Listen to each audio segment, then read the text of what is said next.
moi, il y a des mots qui m'horrifient. Quand on me parle de clients ou de bénéficiaires dans les ACI, je m'arrache les cheveux. Pour moi, il n'y a pas de client ou pas de bénéficiaire. Le premier degré de salariés dans l'entreprise, c'est les salariés en production, donc c'est les salariés en CDDI, et ces CDDI, c'est le contrat, c'est CDD d'insertion, donc c'est bien un CDD de personnes qui sont à 26, à 24, à 34 heures payées au SMIC, mais c'est bien un contrat de travail en CDD. Donc c'est pas, pour moi, ce ne sont pas des bénéficiaires et ce ne sont pas des clients. D'accord? Pour moi, c'est des salariés en production. On s'inscrit dans le monde du travail. Donc ça, c'est déjà rendre sa place à ces personnes-là. Et vous le savez mieux que moi à Cocagne, pour faire 20 tonnes de légumes, c'est pas l'encadrant technique et le chef de culture qui vont les sortir. C'est l'encadrant, le chef de culture et l'ensemble des salariés en parcours. C'est ça la réalité. La réalité que pour planter, pour faire du bio, ben, il faut de la main-d'œuvre. Et que cette main-d'œuvre-là, ce sont les salariés en parcours. Donc, ils participent au chiffre d'affaires de la structure. Ils participent à l'amélioration des finances de la structure. Donc pour moi, ils sont importants. Ils ne sont pas là que pour remplir une case de chiffres, combien on en a sorti, en positif, en dynamique. Non, ils participent à la production et au développement de l'association ou de la structure dans laquelle ils sont. Donc, ils sont au même titre que nous, des salariés de la structure. Ça, c'est difficile à entendre. Je vous avouerai qu'encore, beaucoup de gens ont du mal à l'entendre. C'est oui, d'accord, mais. Oui, d'accord, mais non, pas de mais. Puisque le code du travail s'applique à eux, puisque la convention collective, alors, elle s'applique à eux en partie, et que tous les accords pris dans l'entreprise, dans la structure, servent aussi pour eux, et que le règlement intérieur de tout établissement s'applique à eux, donc ils sont comme nous. Ce sont des salariés comme nous. Effectivement, sur l'organigramme, c'est le premier échelon de salariés, mais ça, ils doivent être reconnus et respectés comme tels.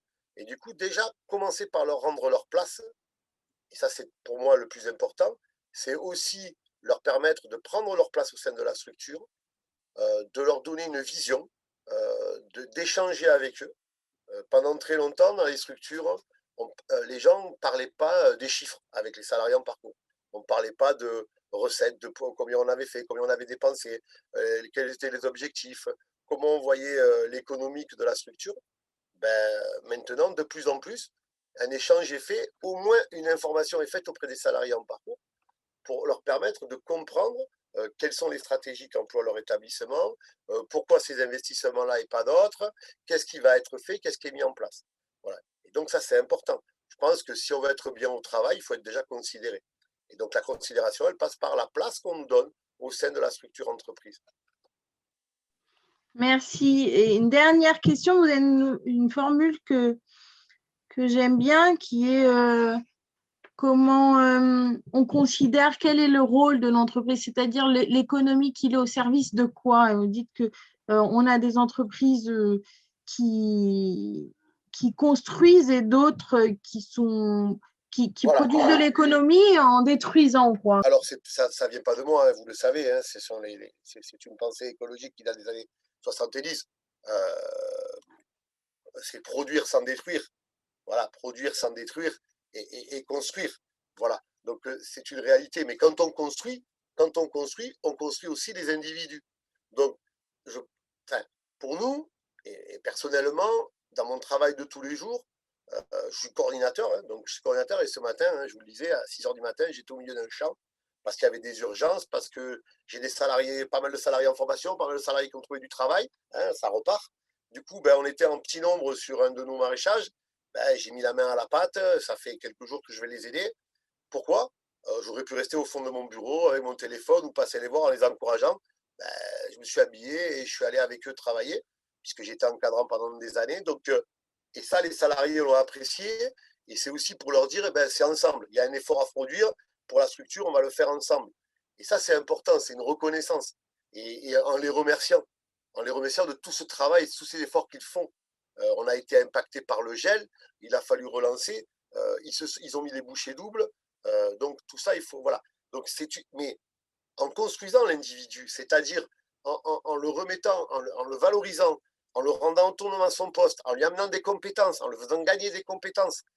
C'est construire l'individu, le rendre autonome à son poste, construire et construire aussi une entreprise qui n'émet pas de CO2, n'émet pas, pour nous, vous le savez, sur les maraîchages, de protoxyde d'azote, qui fait attention à la ressource en eau, hein, parce que voilà, ça c'est important, qui pratique une économie solidaire, une véritable économie solidaire. C'est-à-dire qu'à un moment donné, eh ben, on ne destine pas la vente de ces produits qu'à des gens qui défiscalisent, mais aussi on va permettre à des gens qui n'ont pas beaucoup d'argent de pouvoir obtenir une alimentation saine avec des produits bio. Donc, c'est vous comme nous, on porte ces mêmes valeurs. C'est pas parce que c'est du bio que ça doit être inaccessible, hein. Donc voilà, et ben, le même produit, pour certains, il sera à un prix, et pour d'autres, il sera à un autre. Et pour d'autres encore, il sera gratuit. Mais c'est ça aussi qu'on la construction d'une entreprise qui renvoie à ce qui lui est donné. Tout à l'heure, vous me parliez de quelque chose qui nous tient vraiment à cœur, c'est l'ancrage territorial, hein. Alors attention, il y a un mot que je déteste, c'est l'impact social, hein. Ça me fait penser à Impact Social Bond qui vient des États-Unis. Et ça, si vous voulez, un jour, on en parlera. Mais là, c'est véritablement autre chose. Donc, l'ancrage territorial. Euh, un chantier d'insertion sur son territoire, il produit de la richesse. Vous commandez vos plans, vous achetez, vous payez votre électricité, votre eau en local, vous consommez, vos salariés consomment, vous travaillez en partenariat avec d'autres entreprises, vous participez à la vie de la collectivité à travers des actions, les paniers solidaires pour les étudiants quand on a vécu le Covid, toutes ces actions-là, donc on participe, donc on construit. Pour moi, si on parle de l'ESS, donc l'économie sociale et solidaire, qui en a pris un sacré coup dans l'aile, parce que les startups à levée de fonds, pour moi, c'est pas de l'économie sociale et solidaire. Donc on peut peindre en vert, en bleu, quelle couleur on veut. Il faut regarder vraiment ce qu'il y a derrière. Et ce qu'il y a derrière, c'est pas dire on a un petit projet sympatoche, on met un babine, des fraises tagada et puis on lève des fonds. Non, non, non, non. Qu'est-ce qu'on fait réellement? Comment on impacte? Comment on aide? Comment on relève? Comment on soutient? Comment acteurs de l'agriculture locale, comment on soutient localement? Moi, j'ai des salariés qui viennent de s'installer en bio. Il faut des plans. J'ai acheté mes plans, tous mes plans à un gros fournisseur. Quand j'ai besoin d'acheter des plans, eh ben, j'ai sélectionné ceux qui se sont installés.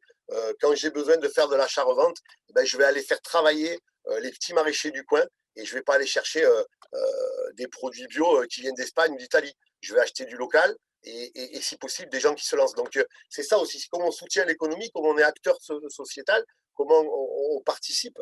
On va dans les collèges, dans les lycées, on porte une parole sur l'agroécologie, sur l'alimentation, sur des valeurs sociales, sur l'entraide. Donc, moi, je pense que les ACI, alors, bien sûr que ça n'a pas, les ACI, ça coûte un pognon de dingue, ce social.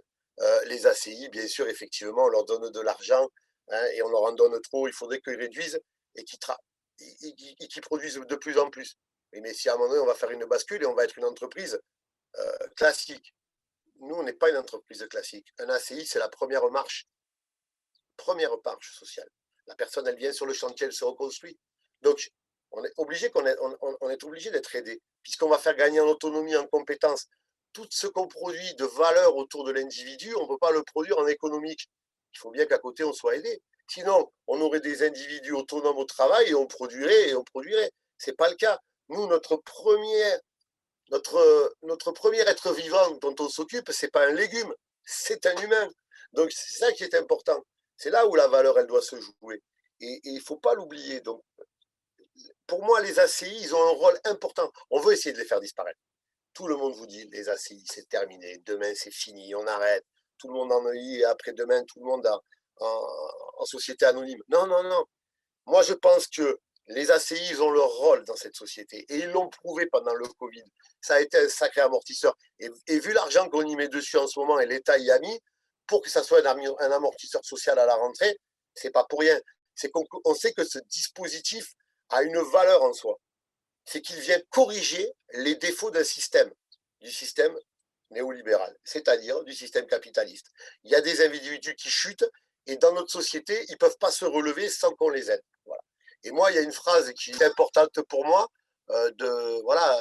c'est Garcia Marquez qui disait j'ai appris qu'un individu ne pouvait pas regarder d'en haut un autre individu seulement que pour l'aider à se relever. Voilà. Donc l'idée c'est ça, c'est que notre rôle, il est d'accompagner, d'aider à un moment donné d'un parcours de vie des personnes pour leur permettre, de rebondir, de repartir et de vivre, et de vivre. Et peut-être demain d'être heureux dans un travail. Et vous avez raison, peut-être que notre valeur à nous du bien-être au travail, c'est celle qu'on crée.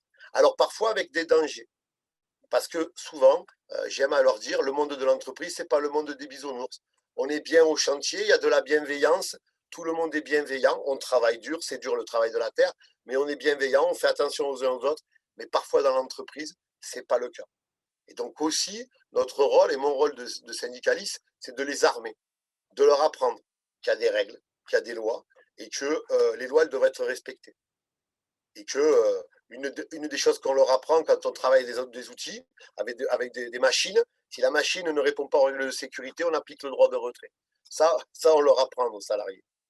Voilà. Et un jour, on m'a dit, mais comment vous leur apprenez ça quand même? Ben non, parce qu'un salarié mort, il ne produit plus. Je leur ai dit, j'ai répondu simplement, voilà, un salarié mort ou un salarié handicapé, il coûte plus cher qu'un salarié qui produit avec une machine, en étant en bonne santé et avec un outil qui répond aux règles de sécurité et d'hygiène. Voilà, donc pour moi, les chantiers d'insertion, ils ont tout leur rôle dans la société qui est en train d'évoluer. Bien au contraire, construire sans détruire, construire des individus à travers une activité forcément économique. Parce que produire les légumes et laisser pourrir dans un champ, ça n'a aucune valeur pédagogique. Mais produire des légumes, les vendre au marché en panier à des semi-grossistes et avoir des retours des clients sur la qualité, sur le produit échangé, voilà, ça a sens, ça prend sens et c'est pédagogique. Voilà. Mais oui, moi, c'est ce qui est important, c'est la pédagogie qu'on y met. Pour moi, je répète toujours aux encadrants techniques de la structure où je suis, quand vous perdez le sens de votre métier, et même, je mettrai les comptables, les directeurs, les CIP, les conseillers d'insertion professionnelle, qui vous voulez, quel est notre métier? Notre métier, c'est accompagner des personnes fragiles vers l'emploi durable. C'est notre métier. Notre métier, c'est pas être maraîcher. Notre métier, c'est pas retaper des meubles dans une ressourcerie. Non, notre métier, c'est accompagner des personnes vers l'emploi durable. C'est ça notre cœur de métier. Et c'est ça peut-être qu'il faut redonner du sens, le rappeler. L'économique, ce n'est qu'un outil. Et remettre à sa place aussi tous les gens qui pensent faire du pognon sur les ACI. Parce que ça aussi, on ne fait pas du pognon, on n'est pas là pour faire du pognon dans les ACI. On est là des gens à se reconstruire, aider des gens à retrouver une place dans la société. Et c'est là qu'on va faire de l'argent, un pognon de dingue. Ces personnes-là, en reprenant un emploi, elles vont consommer, elles vont investir, elles vont participer à la vie de la société plus que ce qu'elles pouvaient y participer avant. Parce qu'elles auront un meilleur salaire, un meilleur train de vie, et forcément elles consommeront, et donc elles impacteront durablement sur leur territoire. Voilà.